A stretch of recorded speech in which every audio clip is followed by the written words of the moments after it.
security. Much obliged, Honorable Speaker. I'll do as the matter will rest there. Yes, Olwach, on the same issue? Yes, I just wanted so that we frame issues for the minister as he comes tomorrow. May we be able to know exactly how much of the capitation money per students that we allocate every year is hived off to go to the sub-county directors, and how much cumulatively is that for the financial year 24-25, and under what instructions? Because program-based budgets, or the budgets that we give, are ring-fenced for capitation for schools. Under what law or authority are they redirected to these directors of education? Thank you. Yes, we'll, Maungu, I thought I've given direction. Is that Maungu or Chonga? You look alike. Let's hear Chonga. Eh?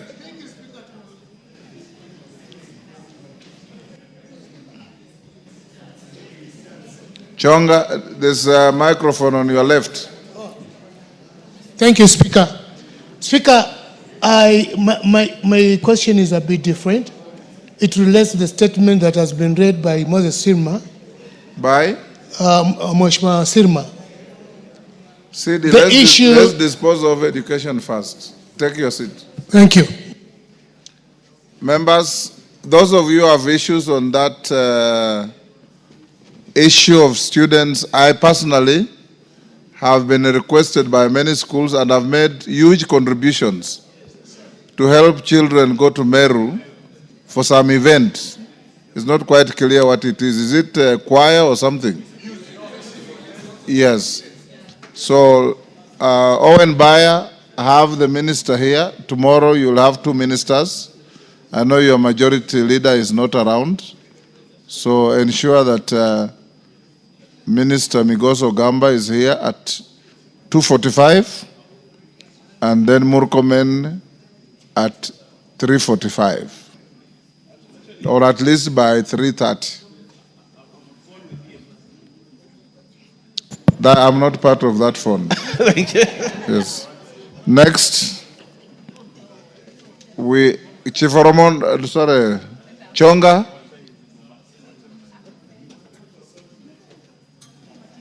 Yes, Chonga. Yeah, thank you, Speaker. I listened to Mheshimiwa Chair, NGCDF, and indeed...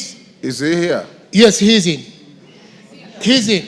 Indeed, the control that he has come up to put all the procurement on EGPS are very, very essential, because most of the members of parliament are not actually consulted in some of the operations of the board. But there are 2 things I've observed, Chair, which I feel I need some clarification from the Chair. Sorry, Mr. Speaker. As much as I fully agree with the arrangement that has come up with, I did not hear him addressing issues of emergency. Like, for instance, right now, I have 2 schools have been closed because of the long rains. The toilets have sunk. I have 2 schools which the roofs have been blown off. And we are saying, as much as we have the funds for emergency, we cannot repair, and there is nothing that can be done because of this system. I wish, as much as we embrace this system, there could be some guidelines on how we can intervene in cases like the ones I am in right now. Yesterday I was faced with 2 schools which have been closed because they don't have toilets. I wish I could get some clarification on how we can intervene in some of these cases. Thank you, Chair. Are you wishing to get clarification, or you are asking for clarification? I'm asking for clarification, Mr. Speaker. Yes, Musa Sirma. Mr. Speaker, those issues are part of the issues we are calling the PS for National Treasury and PPRA. Mr. Speaker, the issues raised by Honorable Chonga are so valid, and it raises concerns because we are talking about the PMCs, that is the Project Management Committee, who may not be able to understand this issue of e-procurement. and also the emergencies which do come up. Mr. Speaker, we hope to resolve those issues when we have a sitting with the PS Treasury and PPRA on issues we can be able to be to do without having to go through that process. Thank you. Thank you. Honorable Chonga, you can go and prosecute your concerns before the committee when the responsible officers appear. Honorable members, allow me to acknowledge in the public gallery Kotolengo Boarding JSS School from Igembe, North Meru. In the Speaker's Gallery, Lesos Educational Center from Lesos in Nandi, and Gadesimane Christian Academy from Moiben was in Gishu. On my behalf and on behalf of the House, we welcome the students, their teachers, and those accompanying them to the House of Parliament. We'll now go to statements. Umulher Harun. Request for statements.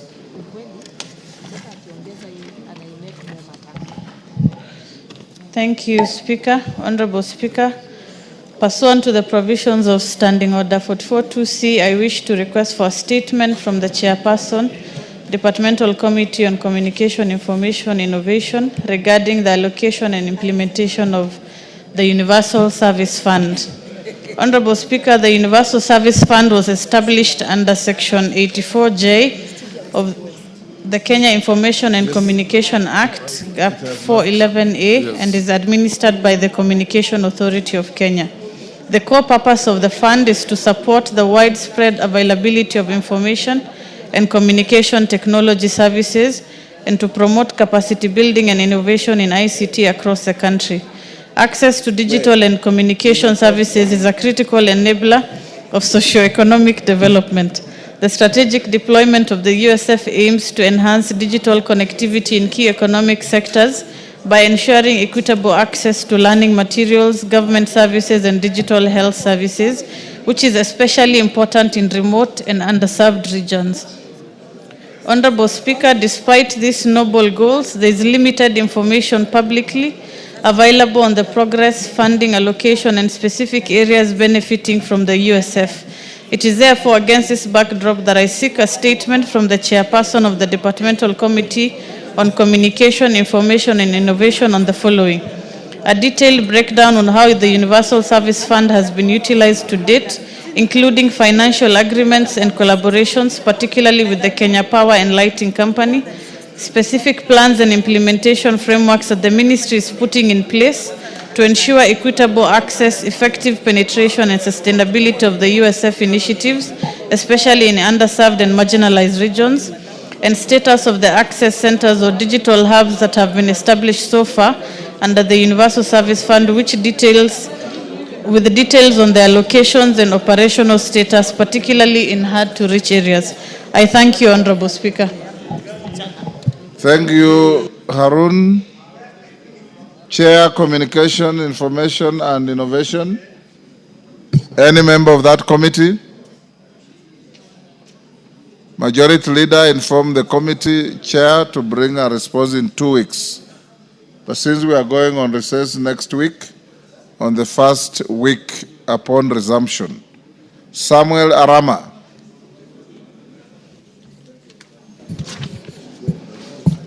Thank you, Chair. Honorable Speaker, pursuant to the provision of Standing Order 44.2c, I rise to request for a statement from the Chairperson of the Departmental Committee of Environment, Forestry and Mining regarding the environmental and socio-economic impact of raising water levels in Lake Nakuru. Honorable Speaker, in recent years, Lake Nakuru has experienced abnormal and sustained increases in water levels, resulting in widespread flooding that has severely affected surrounding communities, infrastructure, and ecosystems. The situation is so now dire that the flooding has has submerged large portions of Lake Nakuru National Park and destroyed infrastructure, displaced wildlife, and crippled the tourism sector.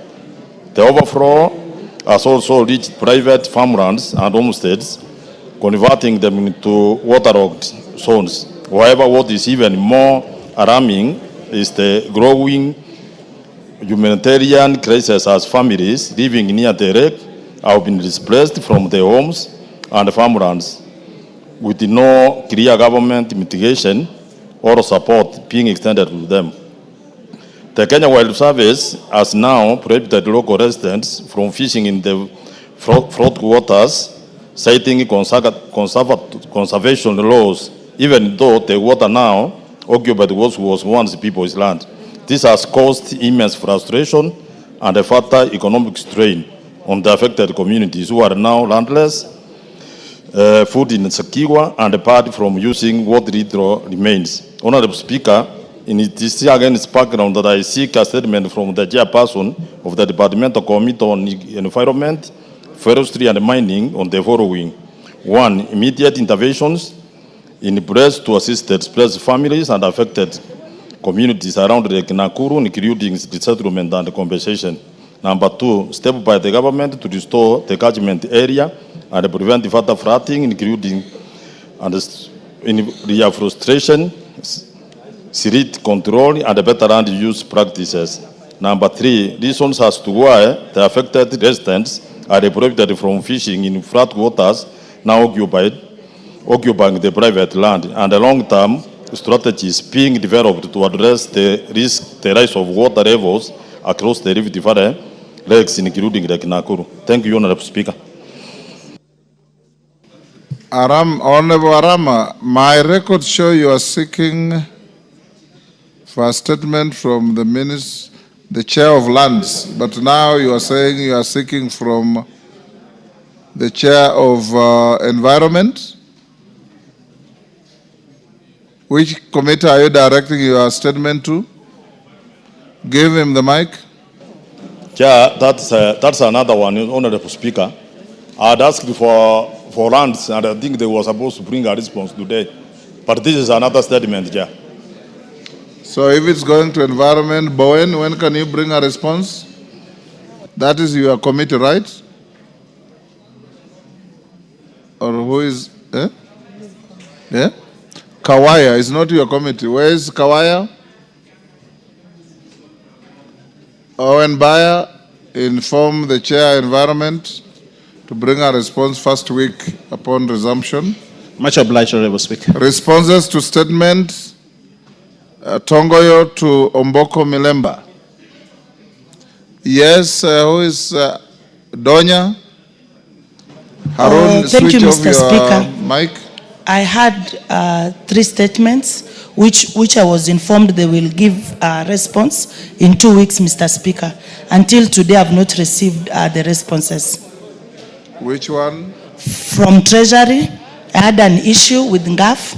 From Ministry of Agriculture on tea bonuses, and from Education on Kisi Mwalimu Sacco.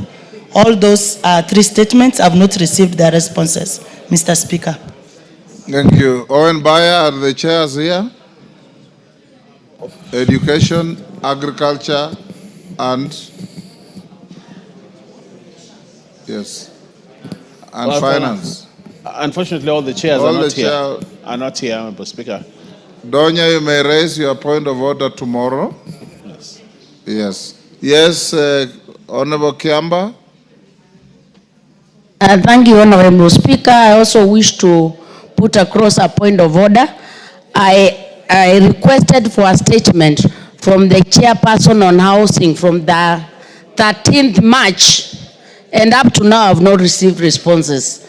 Honorable Speaker, I've gone to the table offices severally, and no response is coming. Kindly, can I be advised? Thank you, Honorable Speaker. Owen Baya. Thank you, Honorable Speaker. I think as I plan to follow up with the chairs on the same, but also we are colleagues here. Sometimes a member can just prod a chair and say, hey, where is my statement? and it can make work very, very easy. But Honorable Owen Baya. Yes. Order, members, take your seats. Order, members, take your seats. Honorable Owen Baya, you can see as majority leader that more than 6 chairs of committees that have come in focus this afternoon are not in the House. And that is unacceptable. It is the duty, and I repeat, the duty of each member, more so those who have been given the privilege to chair committees, to be in this House when the House is sitting, more particularly when it is time to deal with issues from members to those committees. This order paper is published a day before, so you all have access online to know that as the chair of this committee, your matter is coming in the House, and you have to be here to respond. Thank you, Honorable Speaker. Honorable Speaker, I take your guidance, and I will guide the chairs so that they're here. You are not going to guide them, you are going to cause them to be here. It's not a question of guidance, it's a responsibility and a duty. Much obliged, Honorable Chair. Yes. Yes. On Thursday, Mr. Speaker, you directed the committee on select committee on diaspora affairs to give a response with regards to one Riziki, who was actually is actually in Jeddah police station. I remember in Saudi the Arabia. commitment, yes. The chair of diaspora again is not here. Owen Baya. Yes, Honorable Speaker, on the same matter, the chair of diaspora talked to me about it, briefed me about it, and she told me that the matter has been directed to the Committee on Defense and Foreign Affairs.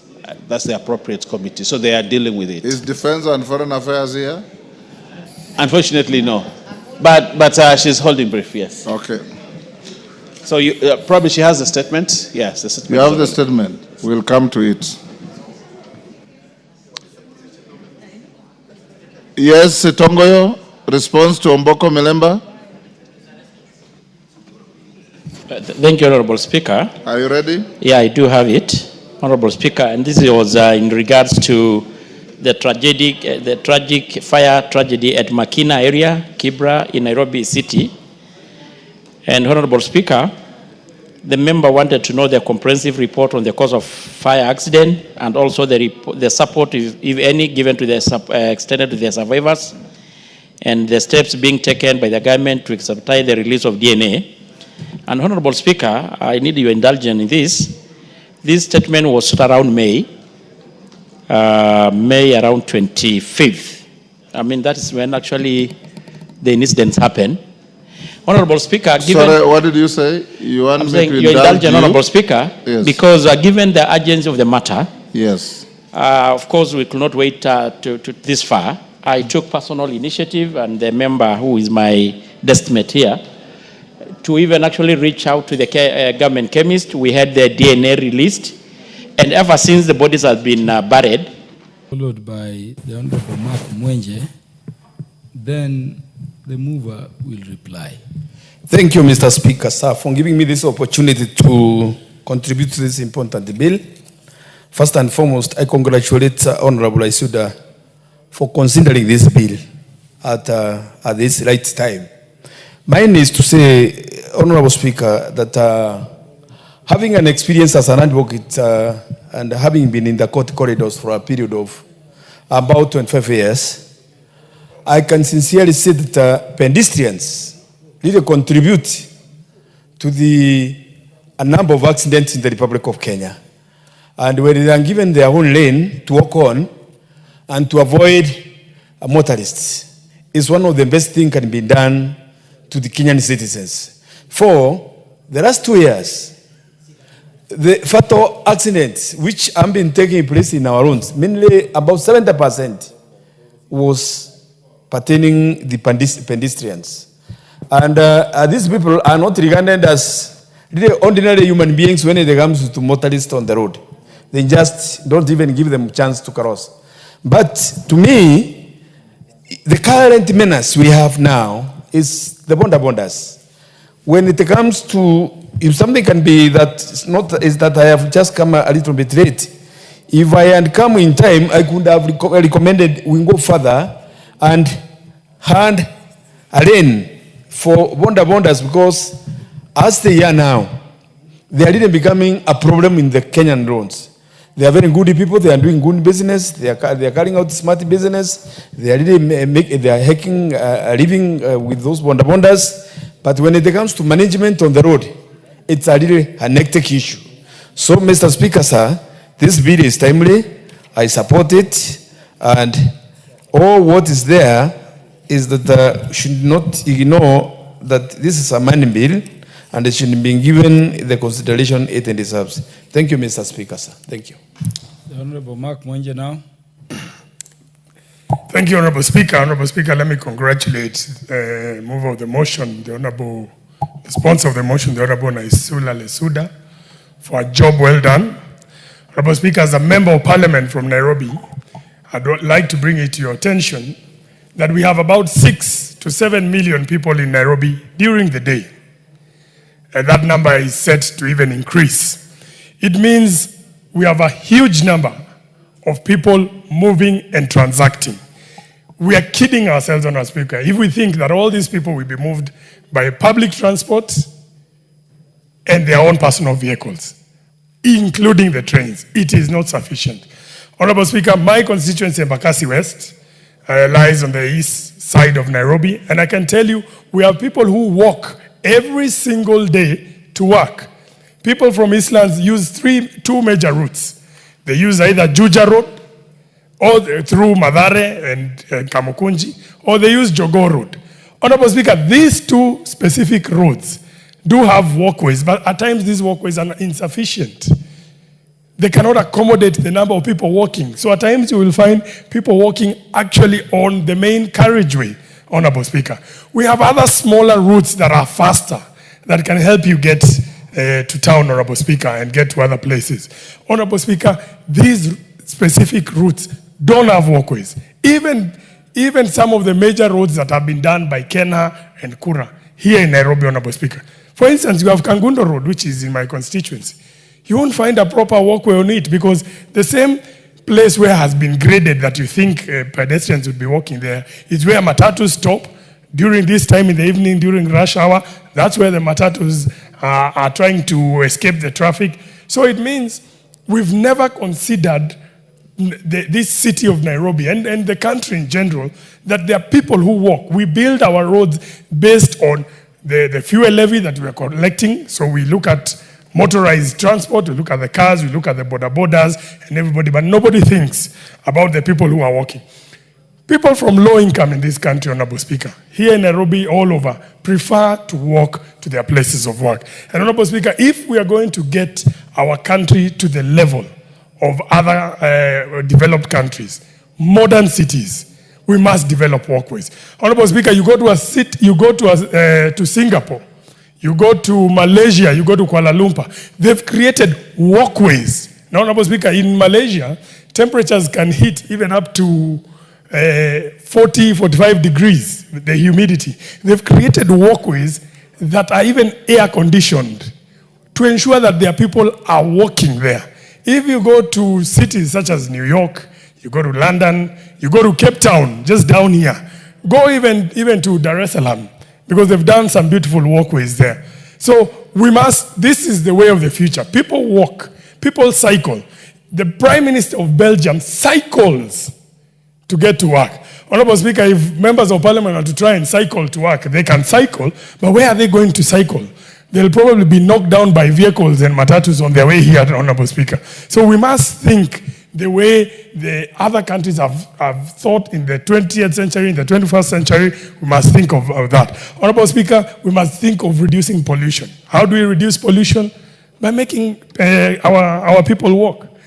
Traffic, Honorable Speaker. You know, there's a concept of park and walk that exists in the UK, in the US and other countries. You park your vehicle in one place and you either catch a bus or you decide to walk.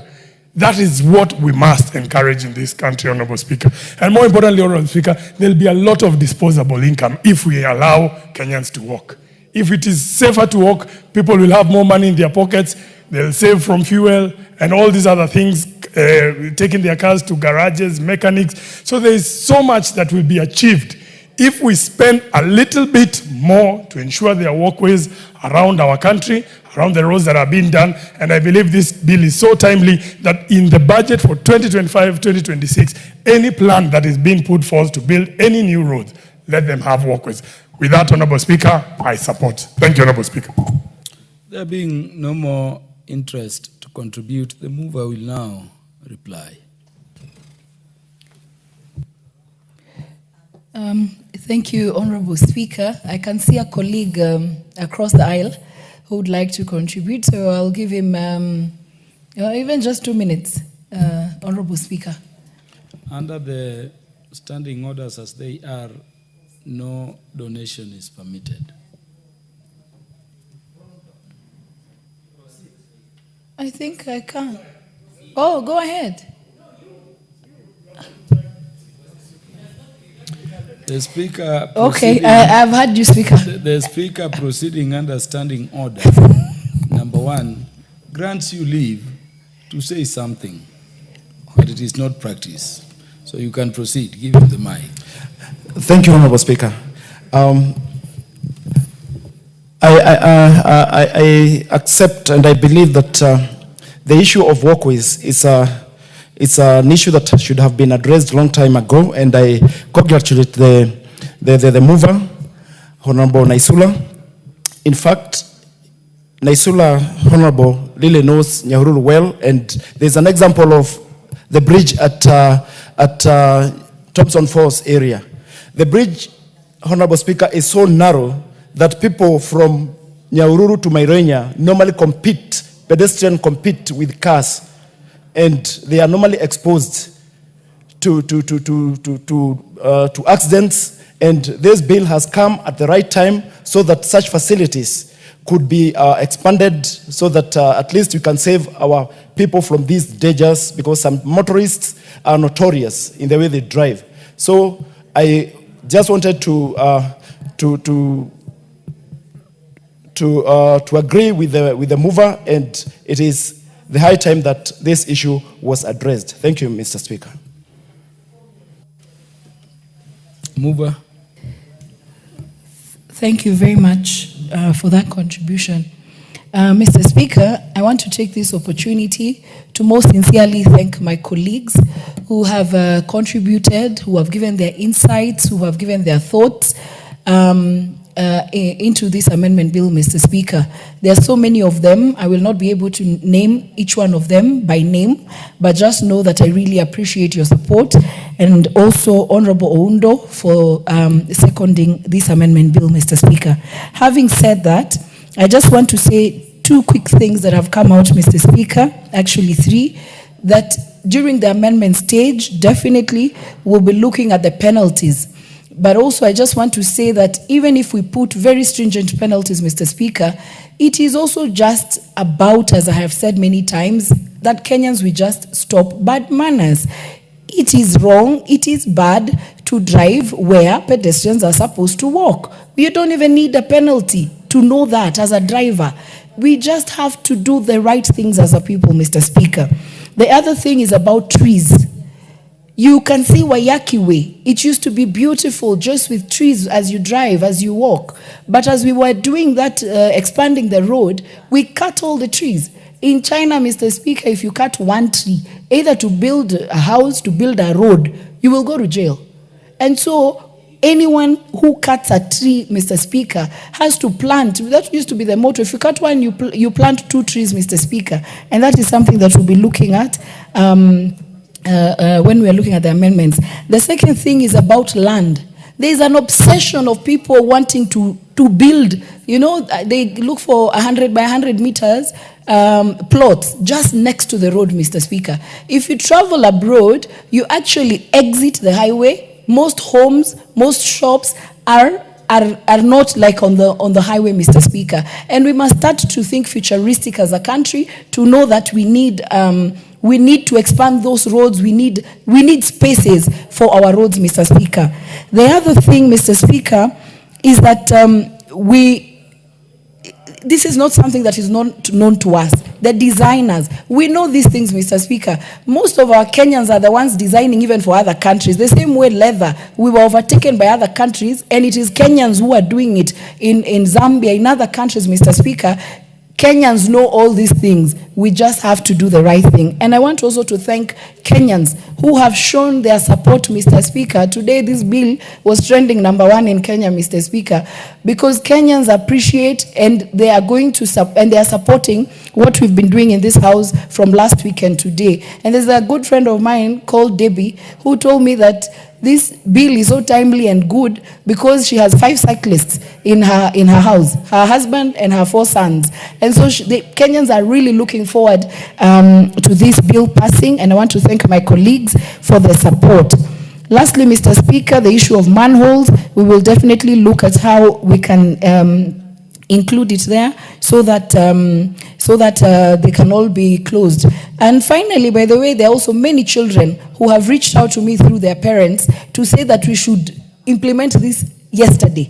Children want to cycle to school, they want to cycle, you know, they want to move from point A to B, and even using their skates because they're tired just sitting in cars in traffic. You see a whole family, everyone is gloomy and upset.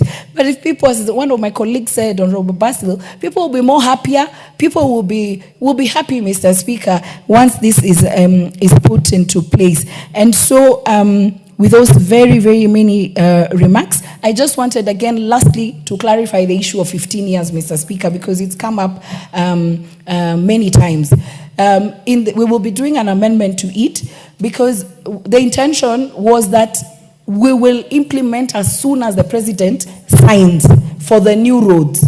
But realistically, for all the other roads in Kenya, we can give it 15 years. Because of the budget. But I've been told by Honorable Meli, there is nothing called budget. There is a fuel levy, which is collected every other day, Mr. Speaker. We can do it 10 years, and we will debate when we're doing the third reading and see how many years we can give ourselves as a country so that we get our roads marked, we get the bicycle lanes, and people living with disability also to be able to walk. And so I thank you, my colleagues, and I look forward to engaging with you more as we progress with the bill. Thank you. Honorable members, I now put the question that the Kenya Roads Board Amendment Bill, National Assembly Bill number 31, of 2024 be now read a second time. Will as many as are of that opinion say aye? Aye. Will as many as are of the contrary opinion say nay? The ayes have it. A bill for an act of parliament to amend the Kenya Roads Act and for connected purposes. Next order. Order number 13, consideration of fourth report on the examination of financial statements of selected state corporations. Move.